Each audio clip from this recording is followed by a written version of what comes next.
I'm Mark Callahan, Mr. Saltwater Tank, and this is Mr. Saltwater Tank TV. For those of you who've been following my show, you know about 8 weeks ago I started up an LED experiment to see just how viable LED is an option for growing corals in a tank.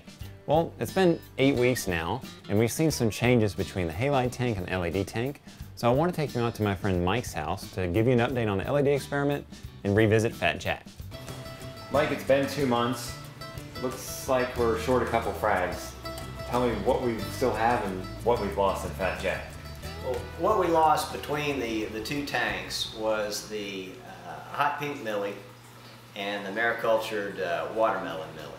And the two that were in the metal halide tank simply blew off their mounts. Blew off their mounts? Blew right off their mounts. This MP60 running counter to the Tunzi 6105s that I had in the tank were just... there were times where it was just almost blowing water right up out of the middle of the hood. And I came down a couple of mornings when I was playing with flow settings and some of the Vortex programmable modes, and they were just gone. They'd fallen down into the live rock. So they're history. Exactly. Or they'll come sneaking their head up out of some crack in the future. You know how it goes. Yeah, it's like, oh, it's always some pink digi though that you want to get rid of. Exactly. Look down the back of my peninsula. There's every monopora known to man growing down in the rubble pile back there. You can't get it. It's going to come back. You can't kill that stuff. So we've lost some stuff to flow. And have we lost anything to necrosis? I had the two pieces over in the LED tank of the same corals, the pink millie and the watermelon maricultured millie. They slow tissue necrosed in response to the starved state that the tank was in. Okay. Or at least that's what I feel like the autopsy results would reveal. That's what the state coroner's office came back with? That's in fact what was on the death certificate. So we've lost some to flow, some to too clean of a tank. That leaves what that's still alive? In the highlight SPS category, it left us with a yellow Hulk tort from Aquaholics.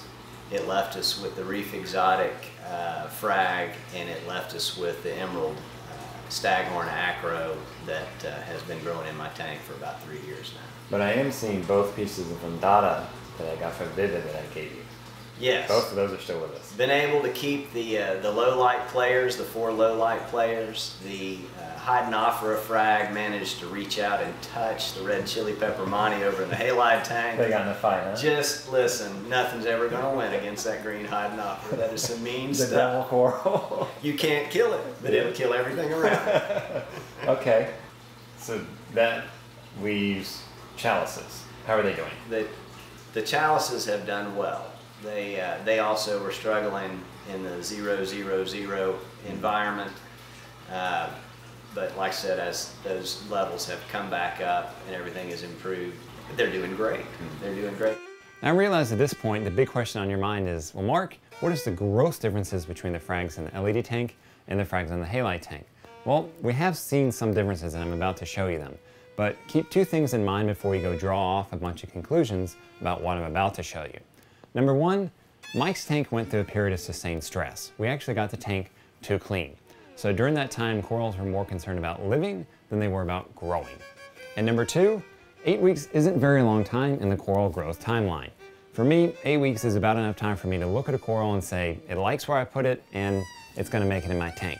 Now, certainly soft corals can grow a lot in an 8-week period, but we're focusing on hard corals for this experiment. Because the fact that you can grow soft corals under LEDs, it tells me nothing. You can grow soft corals anywhere. I've grown them under a Home Depot light in my sump underneath a rock. So we're just focusing on hard corals. So keep in mind, the pictures you're about to see are only for 2 months worth of time. The biggest differences we've seen in growth is with the yellow tort frag. The halide frag has started to grow out, while the LED frag looks pretty much stagnant. Now yes, the halide frag is bigger to begin with, but I would expect that the LED frag would have done something by now. And by looking at these pictures, the LED frag really hasn't done much of anything. Other than the yellow tort, we've seen no noticeable gross differences between the halide frags and the LED frags. But we have noticed some differences in another area. Any changes in color between LED frags and Fat Jack and the halides? The Emerald Acro Staghorn is showing a lot stronger, richer, and better developed color in the metal halide tank. Do you feel like that's a function of getting more light? I think that it very well could be.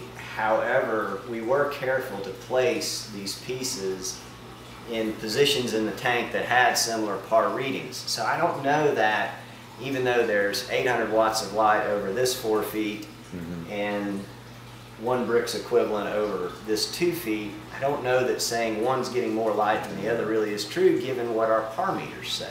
So there might be something with the spectrum of the halide versus the spectrum of the AIs that could be contributing to that as well. That would be what I would offer as an explanation. But we really don't know because we can't measure that, and you know, as you and I both know, it's a little bit of hearsay. What happens in your reef tank can be very different than what happens in my reef tank. They're complete same things. That's the truth. And I think unless you ran a comparison like this about 10 to 12 months, it would be hard, given the small differences in the pieces that we're seeing at 8 weeks. I think it would be difficult to draw any, to throw any knives at anybody. Like we've got LEDs over Fat Jack and halides over your big tank. You've had 2 months with both of these type of setups. Are you preferring one type of lighting over the other? Well, of course, I like the low heat feature of the LEDs. I like the dimming and programmable capability of the LED brick. I'm not, as a hardcore SPS guy, I'm not sold at this point, and I don't see lighting my main tank with LEDs yet. Part of that comes down to I've got a pretty nice setup in there, and clearly it's working for me. So you don't like to change what's working? I have to be completely convinced if I'm going to go wreck something that's working. You've heard the old saying, the enemy of good enough is better. It's better. I'm telling people that if you have a mixed reef tank, certainly if you have the softy tank, LEDs are the way to go. You can bang it out, no problem at all. It sounds like you would agree with that with your observations over 8 weeks. Wholeheartedly, and I think that somebody who could ease into the hobby, which most of us do, starting with those mixed tanks, an AI brick over a 24 by 24 tank is a great choice. It's an outstanding choice. I mean, we're keeping chalices at the bottom, we're keeping Monties in the bottom third of Fat Jack, and then we've got our highlight acros up in the top third. That's the way we've been telling people to keep mixed reef tanks forever. Exactly. But we also, something that we've seen, you know, when I come over here and check out Fat Jack, is we get a pretty good spotlight going on with just one sole over the 2 foot by 2 foot by 2 foot cube. You and I feel like we talked before that if you really want to do it right, you would have 2 of them over that tank. Which is exactly what AI tells you. They say 1 per foot, and we wouldn't have the little dark corners and probably wouldn't have quite as much of the lensing effect if we had the proper number of bricks over the 24 by 24 by 24 cube. At this point, I conclude that yes, LEDs will at least keep corals alive. Now, I certainly believe that LEDs will grow corals. We just haven't seen it in this particular experiment due to the tank stress that the 2 tanks went under. Now that we've got that worked out, I absolutely believe that we're going to start seeing some growth in the upcoming weeks and months. So for now, I'm maintaining my stance on LEDs, which is this. Number 1, if it's not modular, you're making a mistake. This technology is moving way too fast for you to buy a big fixture from a company that you're locked into that can't be modified or added onto easily. If you're a fish only with live rock kind of person, dude, this is right up your alley. LEDs are your bread and butter. Pick one, it's all about lighting your fish, getting them the lighting effects that you want. You don't have to worry about par readings, how much light you're getting into the tank. Pretty much the same thing with the soft coral, folks. Those things will grow anywhere, so pick the LEDs that you like, pick the colors you like, and go for it. Mixed reef tanks, you're starting to push the boundaries of needing corals that need more light, so you have to be more selective about which fixture you're going with and which LED setup you're going with. And for hardcore SPS junkies like myself, I'm still on the fence. I'm not ready to ditch my halides yet because I haven't seen a solution that will grow SPS like my halides will. Now, for those of you who are keeping score for what I'm going to put over my tank for LEDs, because I am going to be switching to LEDs by the end of the year, it's not going to be the Aqua Illumination Sol. I'm just not willing to drop the amount of money needed to cover my tank effectively. And number 2, I'm not impressed with the lensing effect that they get with the optics on that setup. So for now, I'm holding on to my money. I'm Mark Callahan, Mr. Saltwater Tank. This has been Mr. Saltwater Tank TV. Until next time, have a good one, enjoy your tanks, and know your tank personality.